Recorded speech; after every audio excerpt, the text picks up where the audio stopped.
오늘 본문은 믿음으로 살아온 믿음의 선배들을 소개하고 있습니다. 믿음으로 살아온 믿음의 선배들의 모습은 한결같습니다. 어찌 보면 세상적으로 죽는 것을 선택했던 사람들입니다. 죽을 수밖에 없는 상황에서 피하지 않냐고 그 죽음의 현장 속을 그냥 열심히 걸어갔던 사람들의 모습이다라고 볼 수 있습니다. 오늘 아브라함을 소개하는데요. 아브라함이 자신의 아들 이삭을, 외아들을 하나님께 드렸다라고 하는 것으로부터 시작합니다. 아들 같이라고 했는데 더군다나 자기 정부인으로부터 얻었던 하나밖에 없는 아들입니다. 외아들입니다.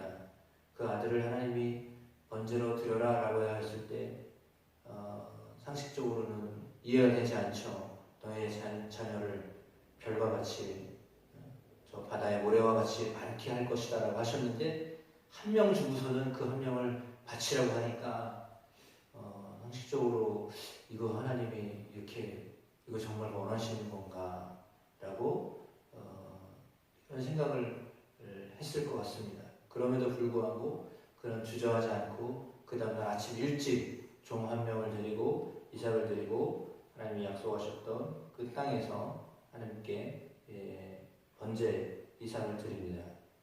이삭은 그렇지 않나요? 그도 마치 죽은 자와 같이 아버지가 자신을 번제로 드렸을 때 대항하지 않고요.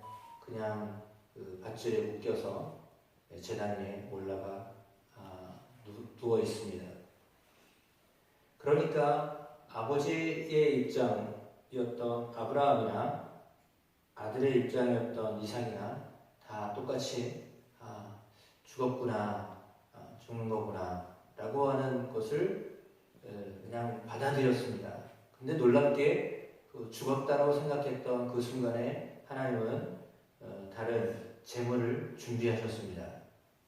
우리는 이제 영적으로 듣기로 하나님이 양을 준비하셔서 대신하여 죽게 하였다. 그 양이 바로 예수 그리스도이시다. 이렇게 듣고 배웠습니다. 그렇죠. 죽어야 될 상황, 물론 꼭 죽어야 될 상황인가 라고 하였을 때 정말 반드시 죽어야 될 상황인가는 아닌 것 같아요. 왜 굳이 하나님의 아들을 바치라고 했을까라고 했는데 그럼에도 불구하고 하나님이 그렇게 귀중한 아들이지만 그보다도 나의 말을 하나님의 말씀을 더 귀하게 여기고 이렇게 섬기는 사람이구나, 믿음의 사람이구나 라고 하는 것을 오늘 말씀처럼 시험하신 거죠. 그러니까 시험입니다. 그러니까 하나님이 시험을 하시는데 그 믿음의 시험을 잘 통과했습니다. 동시에 아브라함과 이삭이 함께 통과한 거죠. 물론 그 뒤로 야곱과 에서에게 축복을 한 것, 야곱이 죽을 때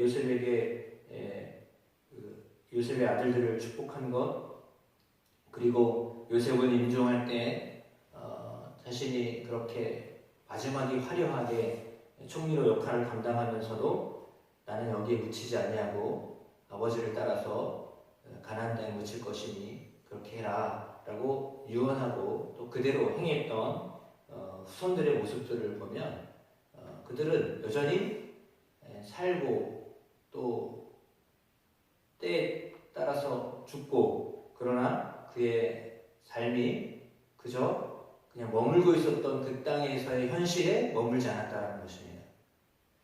그러니까 어떻게 보면 아브라함에게는 자손이 번창하는 것이 하나님이 정말 기뻐하시는 것이었는데 그럼에도 불구하고 갑자기 하나님이 아들을 바치라고 하셨을 때 주저하지 않고 하나님의 말씀이니까 하나님 뜻이 있겠지 이렇게 믿고 그 아들을 드리려고 하였을 때 실상은 죽은 거나 마찬가지입니다. 그런데 하나님이 살려주신 거죠. 오늘 말씀처럼. 그리고 동일하게 요셉은 사실상 형제들에게 버려져서 죽은 것이나 마찬가지입니다. 그런데 그렇게 죽었던 인생, 적어도 야곱에게는 요셉은 죽었던 아들이었습니다. 그런데 그 아들이 수십 년 후에 요셉이라고 하는 총리라고 하는 그 높은 직에 올라가서 자기 가족들을 다 데려와서 뭐 살게 해도 넉넉할 만큼 좋은 땅을 준비하고 그렇게 했다라는 것에서 그는 죽었던 아들이 다시 살아났구나 라고 하는 그런 감격적인 고백을 할 수밖에 없었습니다. 모세는 안 그렇습니까? 모세도 석 달이 지나서 더 이상 키울 수 없었을 때 부모들이 그 모세를 나일강에 던졌잖아요. 다 던지라고 했기 때문에 할 수 없이 던졌는데 감사하게도 공주가 그를 발견하고 키웠습니다. 그래서 왕자와 같이 자랐죠. 그러나 본질적으로 그는 하나님의 백성이었기 때문에 하나님의 백성의 동족이 고통을 당하고 죽임당하는 모습을 그냥 볼 수가 없어서 그도 역시 마찬가지로 동족과 같은 삶을 살기로 작정합니다. 왕자라고 하는 생활을 버리고 그것을 어떻게 보면 왕자로서는 죽은 거죠. 왕자의 삶은 죽고 이제는 히브리 민족으로 살 것을 다짐하며 살았던 것입니다. 그러니까 애굽의 어떤 부하보다도 더 큰 재물로 여겼습니다.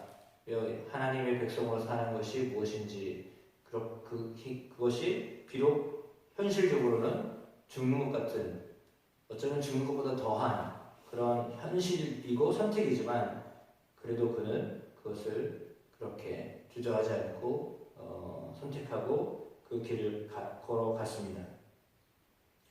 그래서 믿음으로 보았다는 것입니다. 참았습니다. 그리고 6월절 피 뿌리는 예식을 정하고 장자를 멸하는 자들로 그들을 건드리지 않게 한 것, 이 모든 일들을 다 믿음으로 행했습니다. 홍해바다를 걸어가야 될 상황에 걷는다라고 하는 것은 말도 안 되는 생각이었습니다. 죽음을 선택한 것이었습니다. 그러나 가나안으로 가는 길이었기 때문에 그 길도 주저하지 않고 걸어가게 하였고 실제로 홍해를 바다이지만 육지와 같이 걸어가게 되었습니다.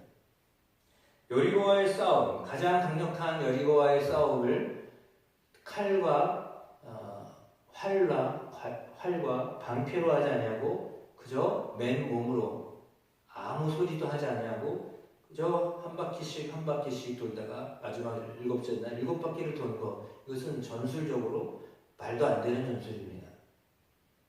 전쟁을 한다면 최소한 그들을 겁박하기 위해서라도 활을 쏘거나 뭐 전가를 보내거나 이런 그 전략이 있어야 되는데 전략이 하나도 없습니다. 그저 한 바퀴 돌고 오고 한 바퀴 돌고 오는, 정말 이게 뭐 전쟁하는 건가 라고 하는 것인데 정말 놀랍게도 하나님은 그렇게 아무것도 안 한 것 같은데 하나님이 그 일을 통해서 가장 강력한 성을 그저 무너지게 하셨습니다. 이 모든 일들을 살펴보면 기생 라합은 어떻습니까? 그도 정탐꾼을 영접하였습니다. 이건 사실은 배반하는 일입니다. 자기 나라 왕을 속인 일이고 자기 나라 백성을 속인 일입니다. 그러나 이것이 내가 살 길이다 라고 믿었기 때문에 그는 왕에게 순종하지 아니하고 정탐꾼을 숨겨주는 일을 감당했고요. 결국 그의 가정은 구원을 받았습니다. 이렇게 믿음으로 많은 일들을 행했던 사람들은 현실과 어떻게 보면 정반대의 길을 선택하고 그 길을 걸어갔던 사람들입니다. 그러니까 죽음을 선택하고 죽음의 길에서 머물러 있지 않고 그 길을 이렇게 여전히 갔던 사람들, 그러나 그것은 본향을 향한 발걸음이었습니다. 그러니까 어떤 이들은 그 부활을 믿었기 때문에 더 좋은 부활을 얻고자 하여서 심한 고문을 받기도 하고 구차히 풀려나는 것을 원하지 않았습니다. 조롱을 받고 채찍을 받고 결박당하고 옥에 갇히는 시련도 있었습니다. 돌에 맞아 죽어가고 톱으로 켜는, 이건 정말 말도 안 되는 이런 고난을 당하면서도 그들은 오히려 궁핍과 환난과 학대를 원하여 유리하는 삶을 살았습니다. 토굴로 들어가고 동굴로 들어가고 광야로 도망가고 산으로 올라가는 이런 그 나그네 길을 선택하며 믿음으로 살았습니다. 왜요? 더 좋은 곳을 바라보았기 때문입니다. 하나님의 나라를 바라보고 살았기 때문에 더 좋은 곳을 보며 살았기 때문입니다. 그러니까 지금 현실적으로 더 좋은 곳을 바라는 것이 아니라 보이지 않지만 더 좋은 하나님의 나라를 보고 믿고 살았기 때문이죠. 그래서 오늘 마지막에 나와 있는 40절 말씀이죠. 하나님이 우리를 위하여 더 좋은 것을 예비하셨은즉 우리가 아니면 그들로 온전함을 이루지 못하게 하려 하심이라 라고 하였습니다. 그렇습니다. 더 좋은 예배를 드리고 더 좋은 것을 선택하고 더 좋은 것을 예비하신 하나님을 믿음으로 바라보는 것, 그것이 믿음의 사람이 살아가는 방법이다라고 하는 방식이다라고 하는 것이죠. 그래서 결코 믿음의 사람들은 이 땅에 어떤 더 좋은 것을 구했다기보다 보이지 않는 하나님의 나라를 구하며 살았던 사람들입니다. 마치 더 확실한 것처럼 믿고 살았던 사람들, 하나님의 나라를 더 구체적으로 위하여 살았던 사람들입니다. 그렇게 살라고 오늘 우리에게 히브리서 기자는 권면하고 있습니다. 믿음으로 살아라. 믿음으로 저 본향을 바라보며 살아라. 그 길이 험난하지만 때로는 시험으로 다가오고 때로는 전쟁으로 다가오고 때로는 이렇게 위협으로 다가오지만 그럼에도 불구하고 그것을 향하여서 나아가면 하나님이 은혜를 베풀어 주신다라고 하는 것입니다. 그렇게 마음으로 여기고 백성들과 함께 고난을 받기를 두려워하지 않았던 모세와 같이 때로는 우리의 것이 더 많은 것을 얻기 위하여 구하는 그것이 아니라 하나님의 나라를 쟁취하기 위한 그런 믿음의 발걸음을 가기 위하여서 결단하는 그런 기도가 항상 우리 가운데 있게 되기를 축복합니다. 그럴 때 하나님은 우리에게 상을 준비하고 계심을 믿습니다. 그 하나님을 늘 바라보며 믿음으로 오늘 하루도 기쁜 마음으로 살아가시는 믿음의 삶 되시길 주의 이름으로 축복합니다.